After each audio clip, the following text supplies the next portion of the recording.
Saludos muy cordiales a todos ustedes desde el Canal 8 de la isla de San Miguel de la Palma, Canal 8 antiguo Canal 9, como ustedes ya muy bien saben.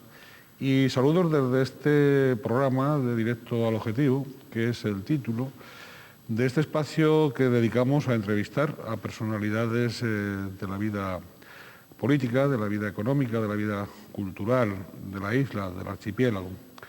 En esta ocasión tenemos que darle la bienvenida y agradecer el que haya aceptado nuestra invitación a don Jaime Sicilia Hernández, alcalde de Breña Baja y consejero del Cabildo Insular de la isla. Bienvenido, don Jaime.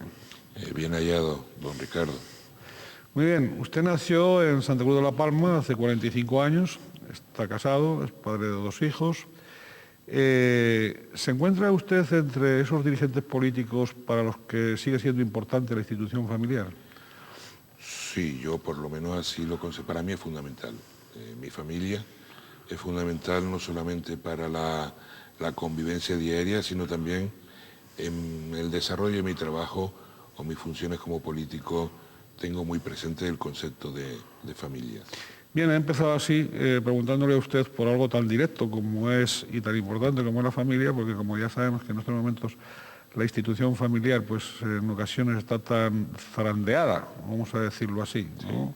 Desde distintos ángulos, pues tenía yo interés para así, en este recorrido que vamos a hacer por su actividad profesional, política, conocer un poco su pensamiento sobre el hogar, sobre la familia, ¿no? Y además, como yo esperaba que usted apoyase esta institución, también me interesaban los motivos, conocer un poco los motivos por los cuales usted apoya a la familia. Bueno, y así también, como un poco para abrir boca, como para el comienzo, tendría que opinar, digamos que al hilo de otro asunto de gran actualidad, como es la legalización de la eutanasia, cuyo primer avance ya se ve que es avance propagandístico, claro, ese de la película Mar Adentro. ¿Qué opina usted de la eutanasia? Hombre, Mar Adentro, como dice usted, ha puesto nuevamente en modernidad una cuestión muy complicada y además, por lo precipitada de la pregunta, peligrosamente para mí podérselo responder con mucha concreción. En realidad no tengo una opinión formada con carácter definitivo, aunque sí entiendo que deban haber circunstancias en las que la eutanasia debe existir. Y también tengo que decir una cosa, y es que la voluntad del ser humano, desde mi punto de vista, es prioritario en estas cuestiones. Evidentemente, también por otro lado entiendo que no se puede hacer tampoco tabla rasa de un concepto, tiene que haber causas y casos, y en ese sentido permítame que lo deje ahí y no le voy a dar una respuesta definitiva. Muy bien, está usted en su pleno derecho de hacerlo así y derecho que yo respeto. Igual que usted seguramente va a respetar la posición, no la oposición, sino la posición que yo manifiesto siempre, y es que la vida, el derecho a la vida, pues es un derecho de las personas que no siempre nos corresponde a las personas. Bien, realiza usted estudios de Derecho en la Universidad de La Laguna y como alumno participa usted en el primer claustro universitario, alrededor de 1980, en que se habla, se ventila, se debate lo que luego va a ser la Ley de Reforma Universitaria, la LRU. ¿Usted dedicaba más tiempo en esa época a la representación estudiantil que al aprendizaje de futuro letrado? Seguro, yo fui un buen alumno y un mal estudiante. A ver, explique esa aparente contradicción.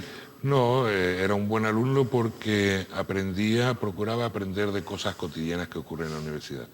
Yo siempre he dicho que, por suerte para mí, me tocó vivir la época más importante que ha tenido la Universidad Canaria. Eran tiempos verdaderamente convulsos, era además una actividad muy creativa, se estaba incorporando incluso un nuevo concepto de profesorado y la universidad se estaba rehaciendo desde mi punto de vista. En ese sentido siempre me consideré un buen alumno. Y estudiante no era tan malo, esa es la verdad. Lo que ocurre es que le dedicaba mucho más tiempo a otro tipo de actividades y a estudiar lo justo para ir escapando. Lo justo, bien, en aquella época, aparte de esas transformaciones que usted ha comentado, claro, en el tiempo estamos ante una época de amanecer democrático, en la que el recinto universitario pues viene a ser una especie de refugio de las libertades, de garante de esas libertades.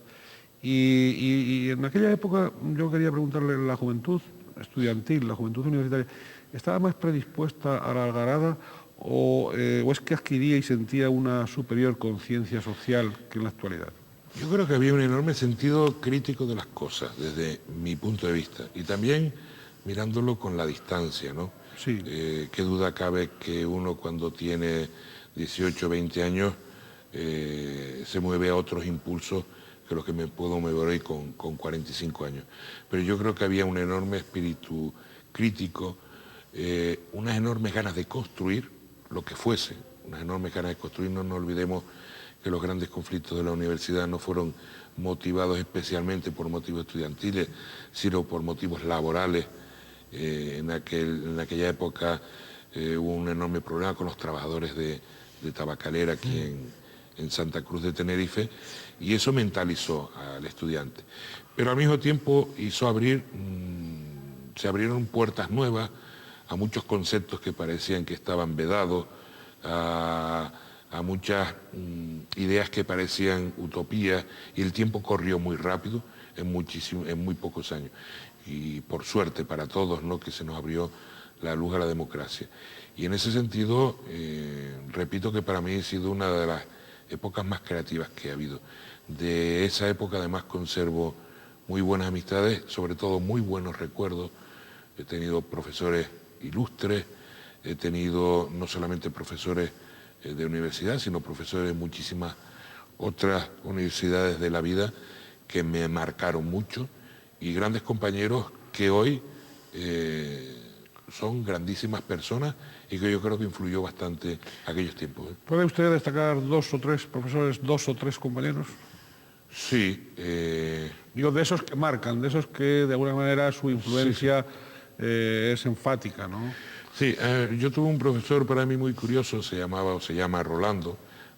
Rolando Rodríguez. Rolando Rodríguez me dio Derecho Natural, y era una persona extraña para mí, y yo creo que eso fue lo que más me enriqueció. Y amigos, pues José Miguel Ruano fue compañero de carrera, una persona a la que yo admiro bastante.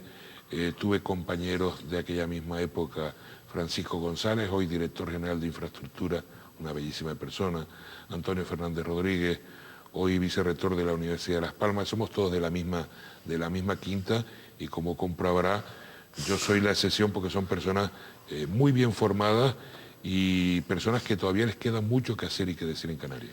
Bien, no sea usted tan modesto. A todo el mundo ha de permitírsele evolucionar ideológicamente. No es su caso, pero asentado ese principio de elemental comprensión, diríamos, ¿usted qué siente cuando ahora pues, se encuentra con, digo, en su propia organización política, pues con algunos que en aquella época fueron autoridades del régimen anterior y que hoy son correligionarios suyos? Sí, hay algunas personas, sí, correcto.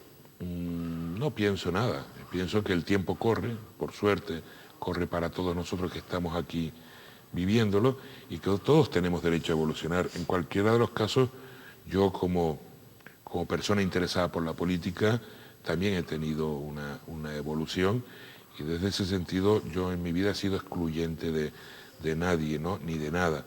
Y me queda pena además muchos compañeros que sí tuve y que hoy no están en otras formaciones políticas. Bien. De su actividad profesional como gestor financiero y de seguros, sí, ¿qué aspectos podría destacar? Esto es una actividad derivada de una profesión familiar.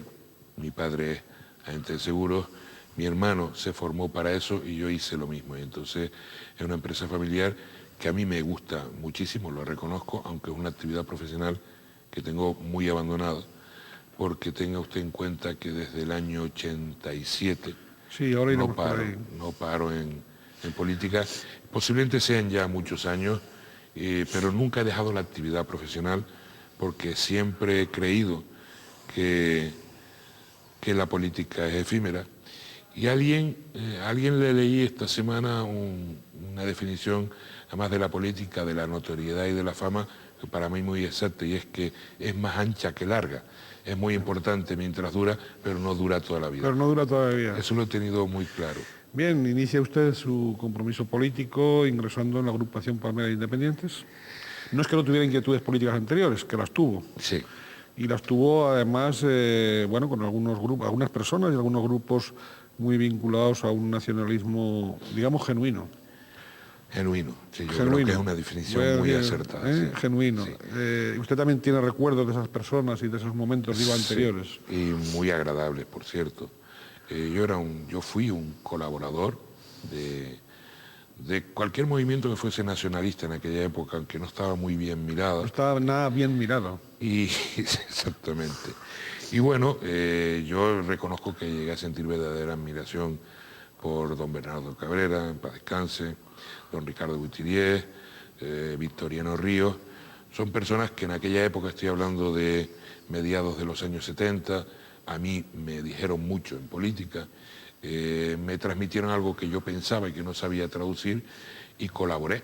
Y fui colaborador del PNC en un momento determinado, pero un colaborador autónomo, por decirlo de alguna manera, ¿no?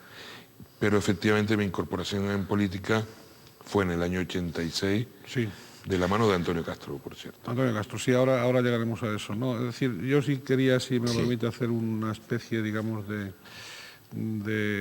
establecer una especie de vínculo entre esas tres personas que usted ha nombrado.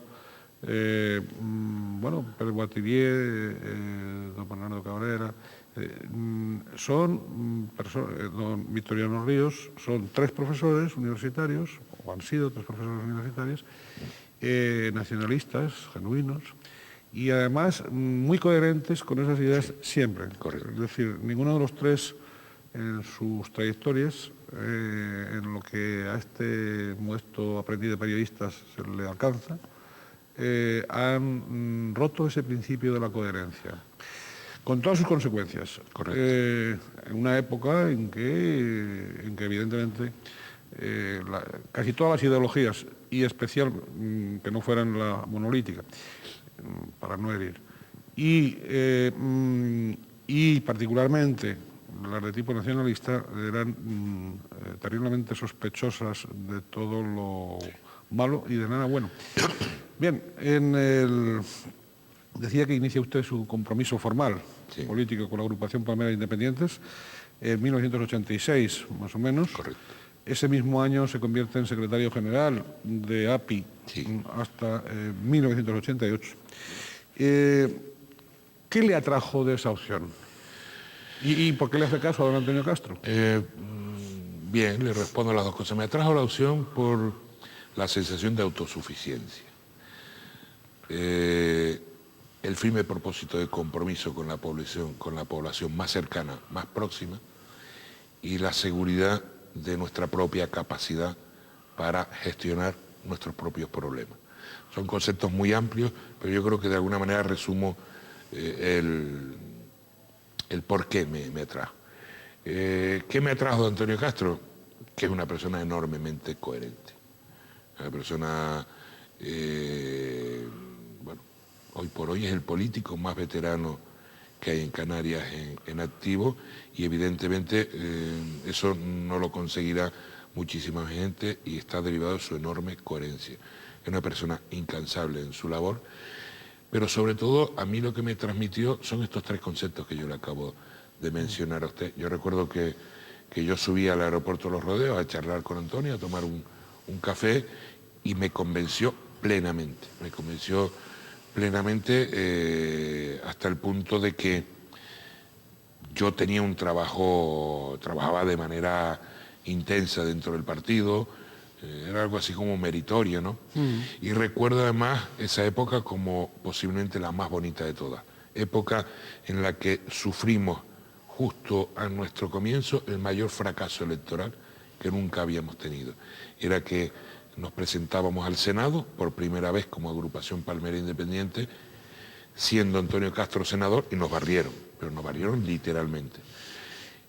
Pero se generó tal sensación de reforzamiento dentro del partido que a partir de ese momento hemos caminado hacia arriba y además sin parar. Estamos hablando de 18 años que la agrupación Palmera Independiente gobierna, que Coalición Canaria gobierna, pero refiriéndonos a la agrupación Palmera Independiente y siempre superando nuestras propias metas. Y yo creo que Antonio tiene una parte muy importante en ese mérito.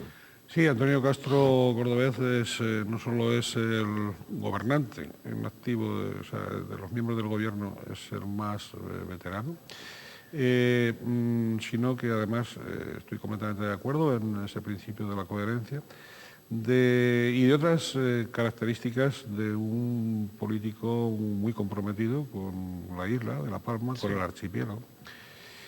Por cierto, don Antonio Castro ha habido ocasiones en que se ha barajado su nombre como opción a ser presidente del archipiélago, a ser presidente de la comunidad autónoma. Y probablemente si esa opción hubiera triunfado, quizá determinadas crisis que se han producido en Coalición Canaria, y no digamos la gran crisis sobre la que si hay tiempo volveremos al final,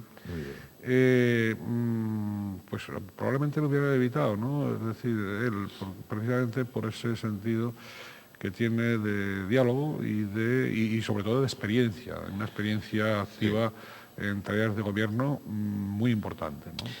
Él es un hombre de paz y en ese sentido es persona de unir, más que de desunir, y posiblemente dentro de nuestra organización no hubiera hecho falta que Antonio Castro dirigiese la organización en su totalidad en algunos momentos. En cualquiera de los casos, yo no creo que mucha gente dude, yo al menos no dudo de la capacidad de Antonio Castro para haber asumido la dirección del gobierno de la comunidad autónoma y no desecho esa posibilidad, y no porque sienta especial predilección por Antonio Castro, sino porque estoy convencido que reúne prácticamente todas las cualidades necesarias para ser un buen gobernante. Lo ha demostrado, no ha podido ser, y en ese sentido yo creo que ha jugado como hándicap importante el no ser de una isla mayor. Es algo que tenemos que desterrar definitivamente. Lo cual es discriminatorio. Es muy discriminatorio. Además, rompe un principio natural e internacional y mundial, o sea, universal, que es que cualquiera puede ser presidente de su país. Claro. Fue fundado esto en Estados Unidos, ¿no? Fue creado, pero volviendo a la seriedad, creo que ha sido un hándicap para Antonio el no ser, no el ser palmero, sino el no ser una persona de Tenerife de Gran Canaria. Yo creo que eso los canarios deberíamos analizarlo con mayor cuidado, porque personas valiosas hay de cualquier isla, y el día que haya un gran hombre que sirva para presidente del gobierno del Hierro, yo lo querría apoyar, no por ser de una isla mayor, sino porque vale o tiene capacidad. Y Antonio Castro, y él seguramente se enfadará conmigo porque diga esto, aunque él se enfada conmigo mucho porque soy un poco crítico, ¿no? Sabe que lo hago de corazón porque creo firmemente que es verdad lo que digo. Bien, su trayectoria, la suya, no la de don Antonio Castro, de gestión pública, parece haber seguido un itinerario contrario al de otros muchos dirigentes políticos. Es decir, voy a tratar de explicarme, ¿no? En su caso, primero ejerce responsabilidades ejecutivas y legislativas en instituciones estatales y del archipiélago, y será posteriormente cuando las despliega en los ámbitos insular y municipal palmero, ¿no? Sí.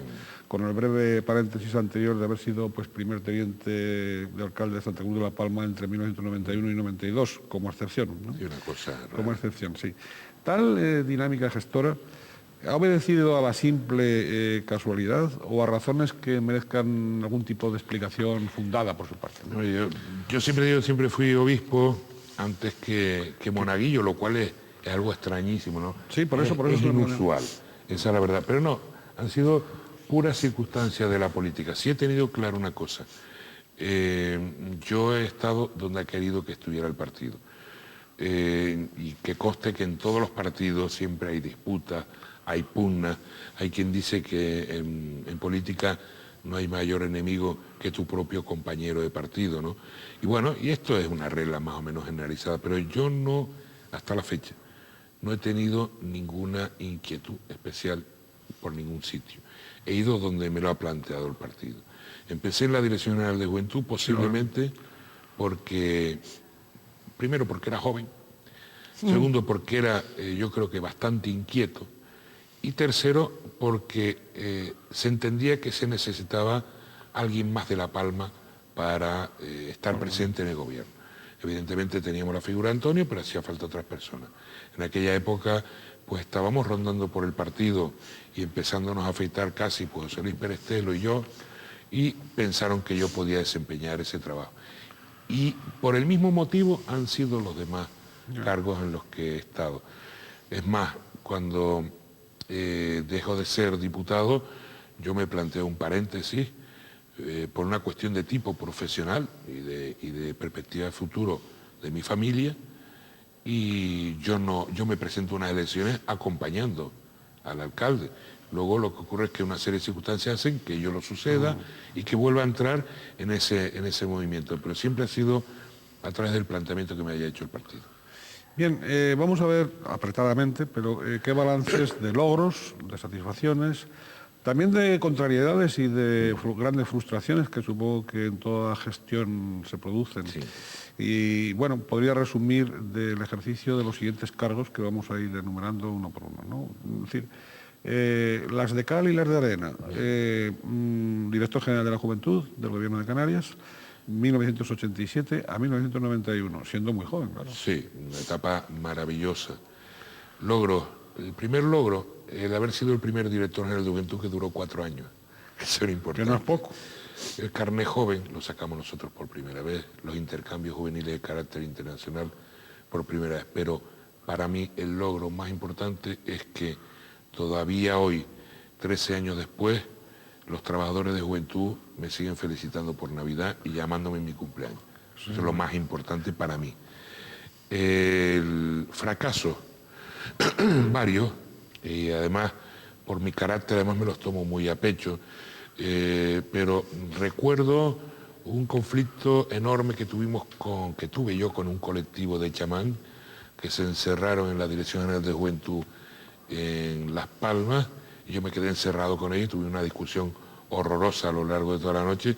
Con el tiempo se arregló, pero pasé unos días muy malos. Malos. Malo. También supongo que aunque tuviese ideas, aunque tuviese proyectos, aunque tuviese ilusiones, el presupuesto era reducido entonces. Era reducido, pero también tengo que decir que el presupuesto creció muchísimo en la época que estuve en dirección, porque tuve un consejero que asumió muy bien la necesidad del desarrollo de actividades para la juventud, que fue Juan Manuel García Ramos, y en ese sentido yo no tuve problemas de tipo presupuestario nunca, lo reconozco. ¿Y antes el profesor Fernández Caldas o no coincide? Sí, Enrique Fernández Caldas fue... Ilustre palmero. Ilustre palmero, durante un corto periodo de tiempo fue consejero de educación conmigo, pero nuestra relación generacional era un poco más distante, posiblemente. Lógicamente. Sí. Y también ideológica, seguramente. Es posible. Aunque coexistieran o convivieran en la misma coalición. He dicho probablemente. Entre 1991 y 1995, diputado autonómico por la isla de San Miguel de la Palma. Sí, fue otra casualidad, además. Me quedo, además, para mí fue posiblemente el momento en el que, de madurez personal, y yo creo que de política también, aprendí muchísimo con personas como Paco Zelay, que yo trabajaba junto a él como adjunto de portavoz. Aprendí muchísimo de su habilidad para el quiebro, aprendí muchísimo de Manuel Hermoso, aprendí de muchísima gente. Me siento orgulloso, pues, de trabajar por las ampliaciones presupuestarias para las 2 universidades canarias, sobre todo para la Universidad de Las Palmas de Gran Canaria, porque en aquella época fui presidente de la Comisión de Educación. En aquella época se creó la Facultad de Veterinaria, que es además han tenido el amable gesto de reconocérmelo, y es algo que uno guarda en el corazón. Como aspecto negativo, bueno, simpático, aunque negativo, pues yo fui el defensor de la reprobación de Rafael Pedrero como viceconsejero de la vivienda. Hice tan mala defensa que al otro día lo cesó Manuel Hermoso. Me fastidió porque somos buenos amigos, pero como él me decía, él ya estaba condenado de antemano. Estaba condenado, bueno, usted lo que hizo, digamos, fue hacer esto de la sentencia, sí. ¿no? Nada más. Bien, entre 1992 y 95, senador por la Comunidad Autónoma de Canarias. Eso fue una circunstancia. No había en el grupo parlamentario, tengo que decirlo porque creo que fue así, una persona tal vez lo suficientemente liberado como para poder asumir esta responsabilidad. Ya se empezaba a tomar con mucha seriedad los grupos en el Senado y el Congreso por parte de la incipiente coalición canaria y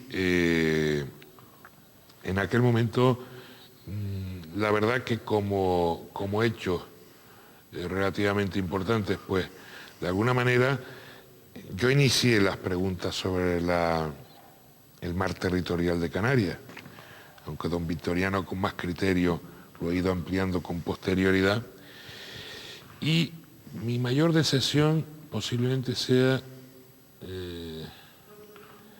lo inútil que resulta alguna vez el Senado. Eso es lo que le iba a preguntar, que hasta ahora y en su tiempo ha servido para algo sustancial el Senado.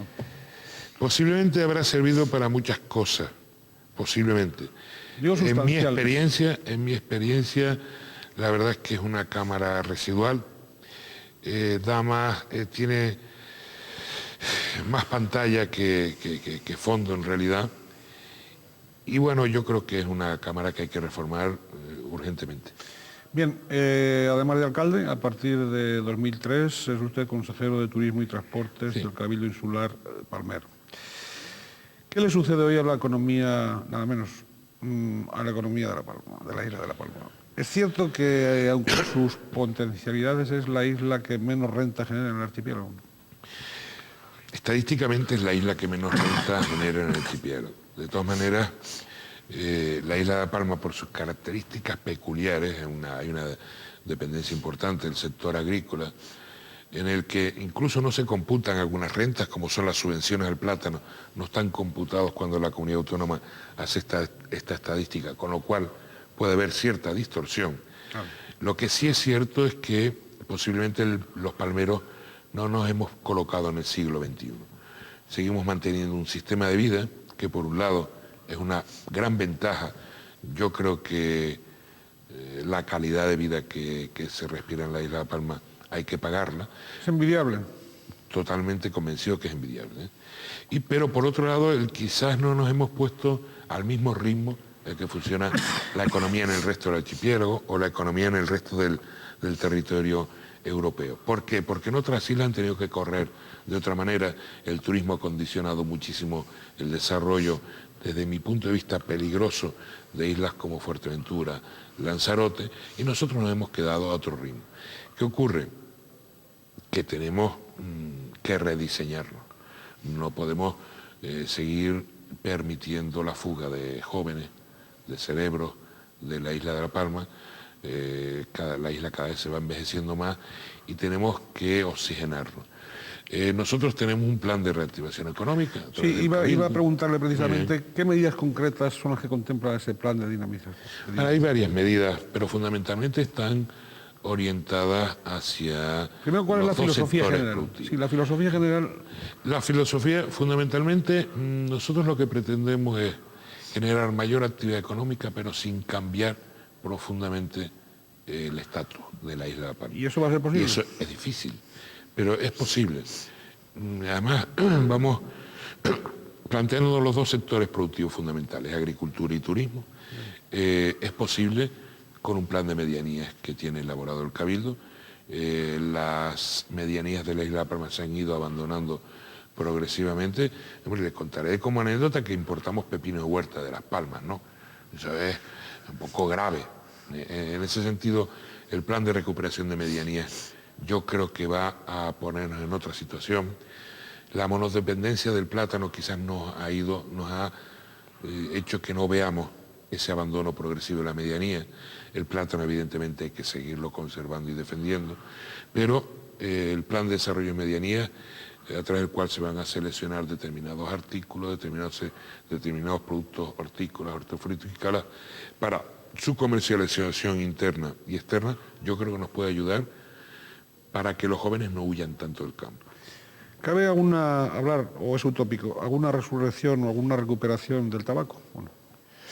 Yo creo que cabe hablar de la resurrección de todos los productos relacionados con la medianía. El tabaco es un producto de 300, además de gran tradición en La Palma. Correcto, es un producto de 350 metros hacia arriba. Se produce tabaco en la isla de La Palma. Se han hecho algunas aproximaciones con talleres de empleo y tal, pero yo creo que el tabaco efectivamente puede ser un producto. Pero yo me estaba refiriendo más a productos hortícolas y hortofrutícolas para la exportación.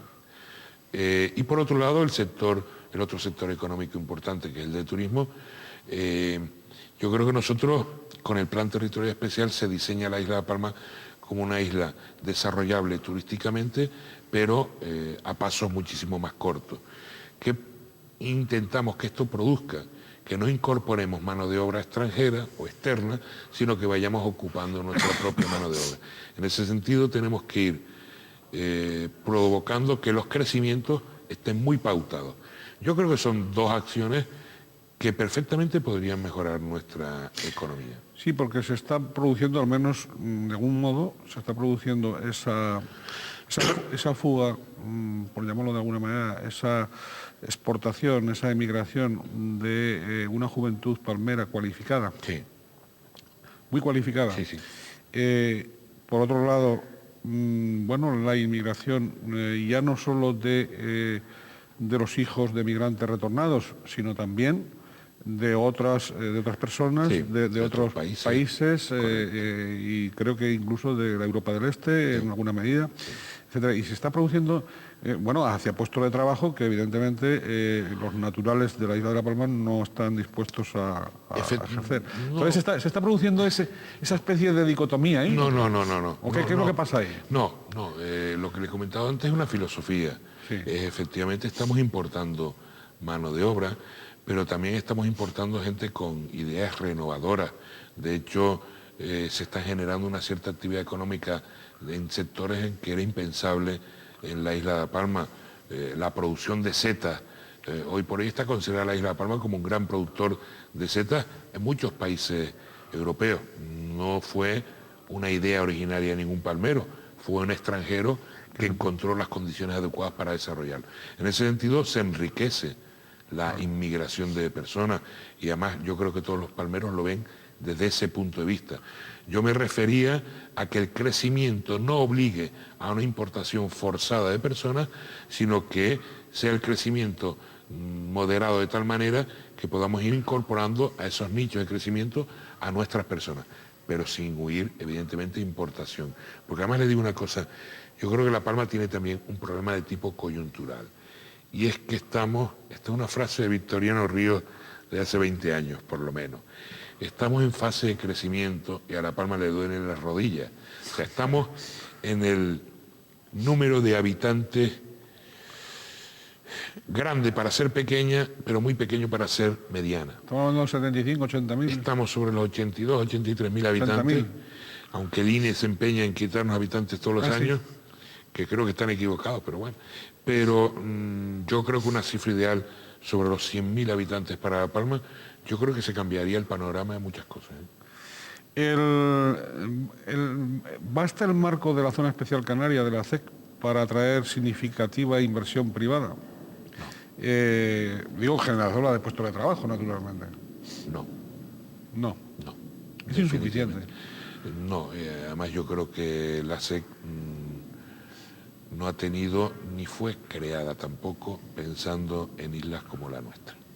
La SEC fue creada en espacios mucho más cosmopolitas, en grandes áreas industriales, más ubicadas en Tenerife y en Gran Canaria que en La Palma. Y de hecho la SEC es puramente testimonial en la isla. No es esa nuestra solución.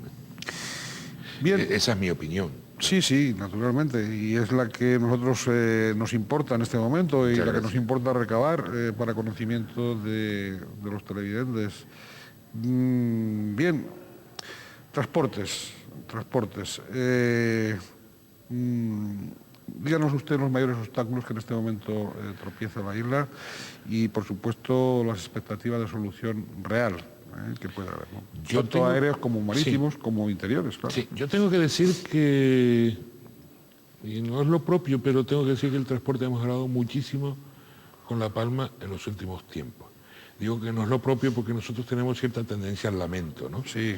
Pero lo cierto es que el transporte aéreo ha mejorado muchísimo con la isla de Palma. Posiblemente tenga mucho que ver el hecho de que operen 2 líneas aéreas canarias que han hecho que de esa competencia salga muchísimo más servicio con la isla de Palma.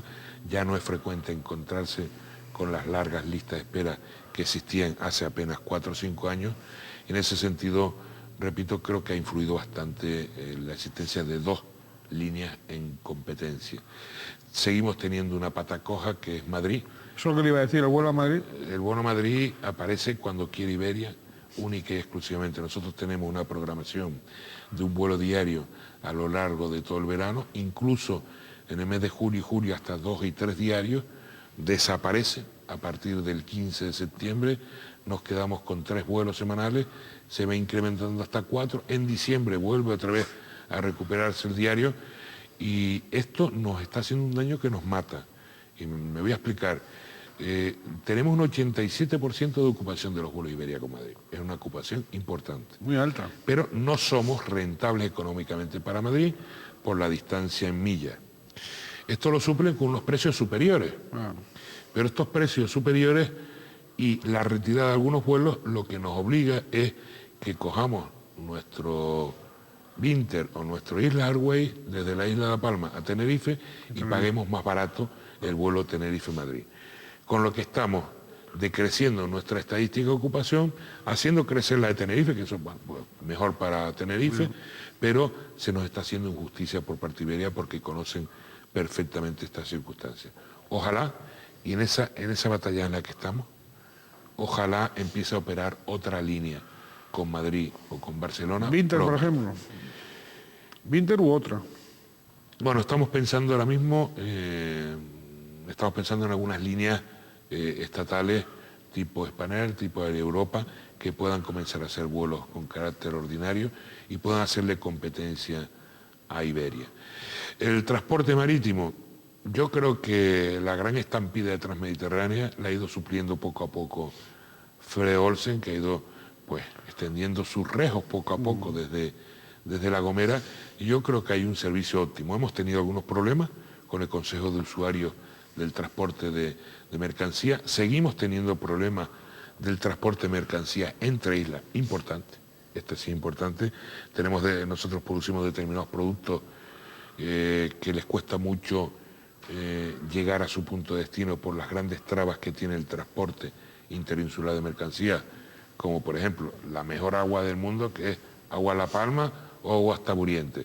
Son 2 aguas contrastadamente buenas, pero se les ponen enormes trabas para poderse exportar a otras islas. En ese sentido sí hay que mejorar mucho. En ese sentido me consta que desde la Consejería de Política de Infraestructura, a través de Rosa Dávila, su directora general, se están haciendo esfuerzos tanto para la subvención del transporte marítimo interinsular como para mejorar las líneas de comunicación. Y en cuanto al transporte terrestre, digo lo que dije al principio, se ha mejorado mucho porque han mejorado mucho las carreteras. Hay mucha más normalización del sector, hay muy buen transporte público, y yo creo que no es uno de los aspectos en los que más debamos quejarnos los palmeros.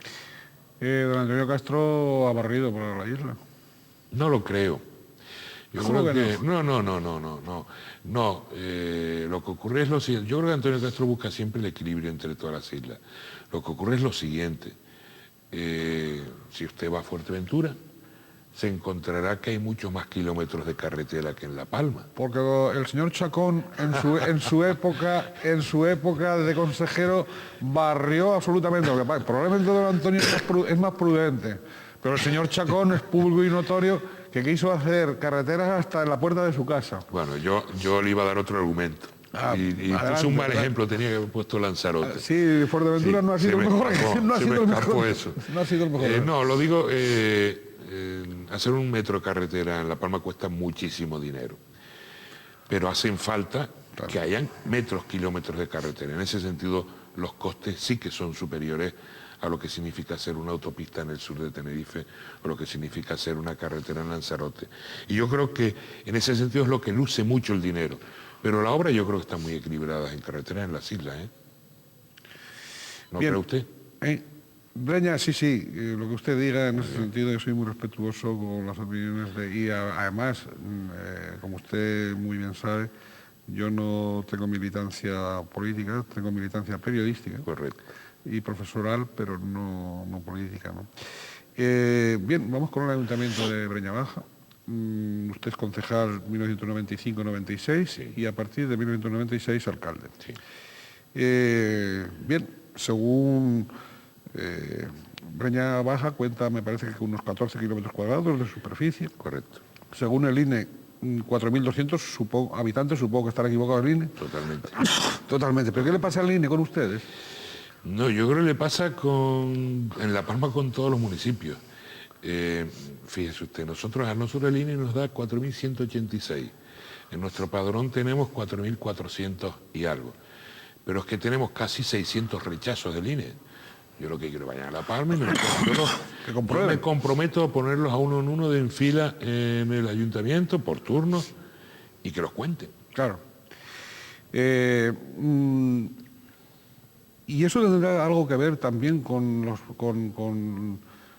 los estos electorales, etcétera, con los padrones, etcétera. No lo creo, sinceramente. Yo creo que más tiene que ver con deficiencias de programas informáticos del INE. Esto ocurre en otros municipios del Estado español, pero no creo que sea el caso. Bien.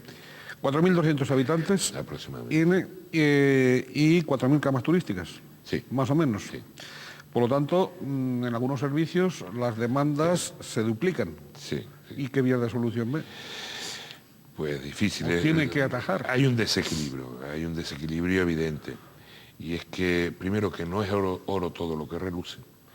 Y los servicios que generan tantas camas, o sea, casi el 50% de la población diaria del municipio son extranjeros, generan una serie de servicios que no tributan al ayuntamiento y que nos cuesta un dinero.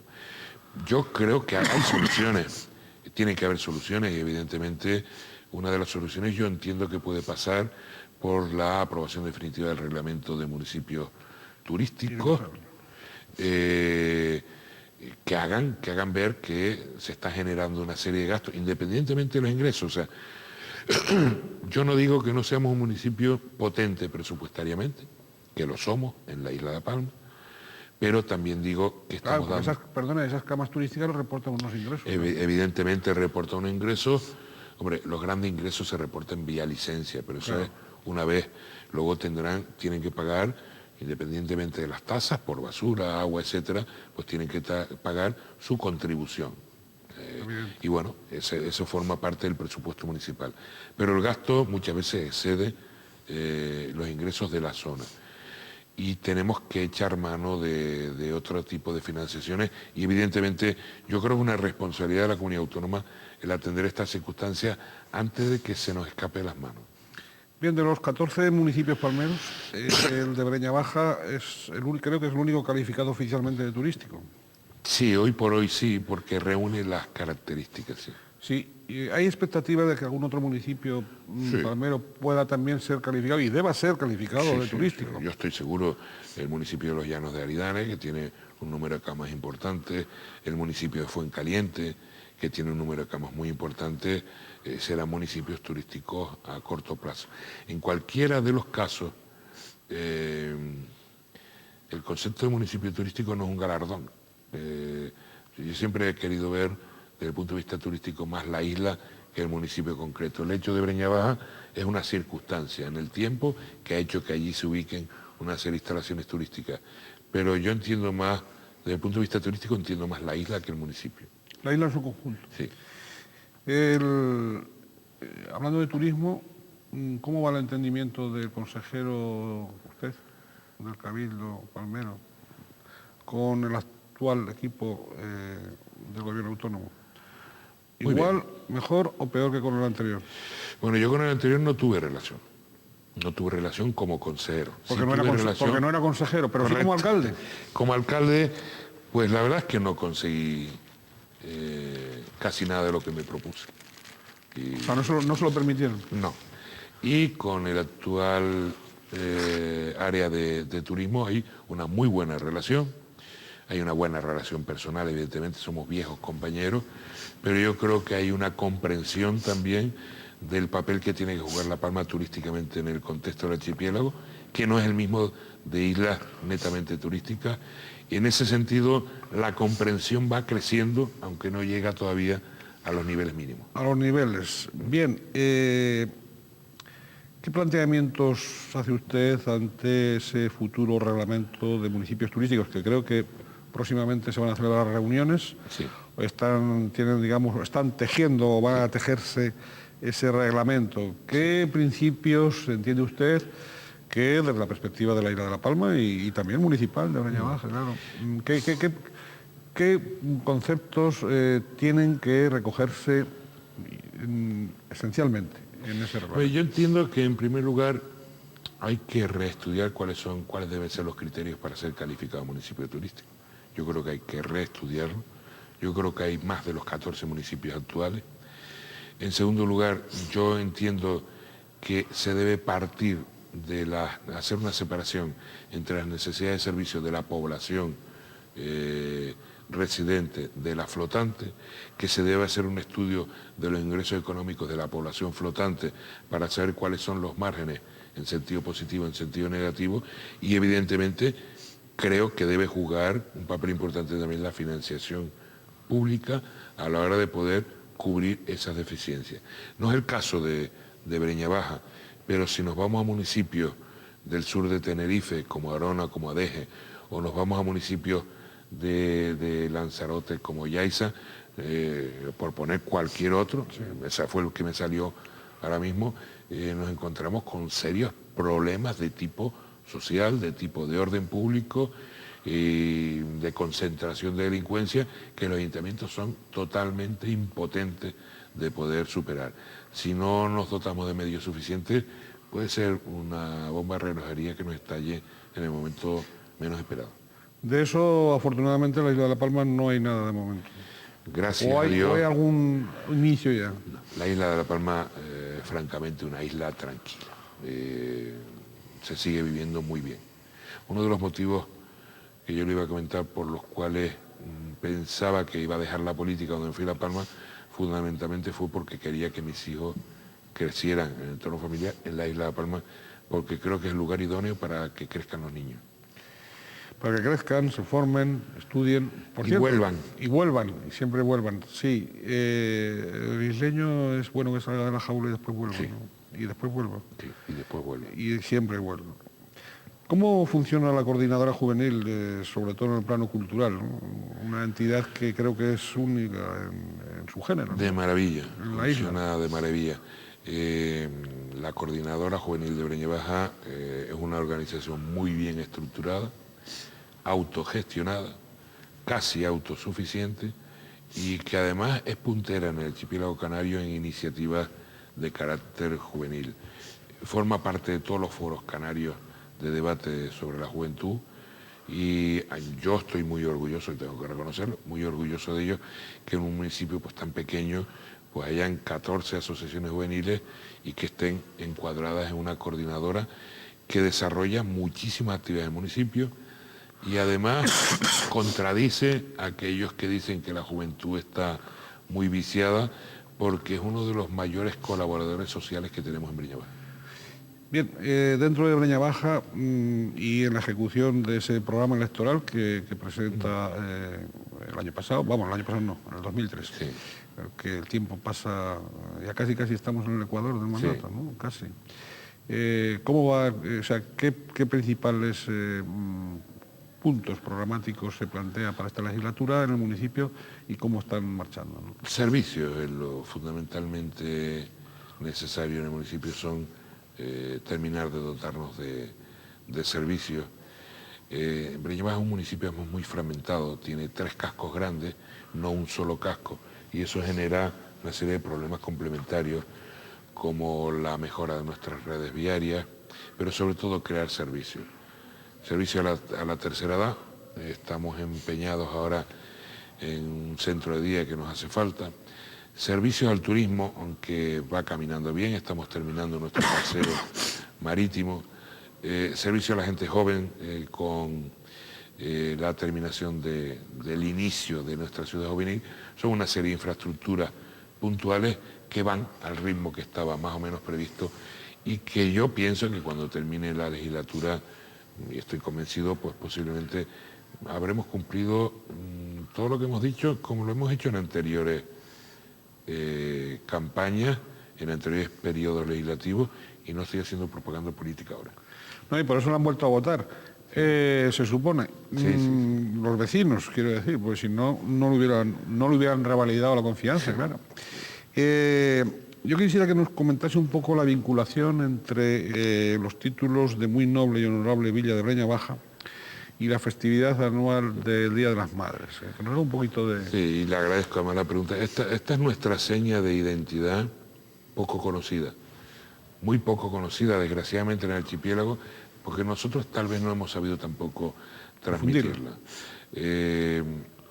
Comentábamos que el otro día que el Día de las Madres se celebra en España a través de una iniciativa que se tomó en el municipio de Breña Baja.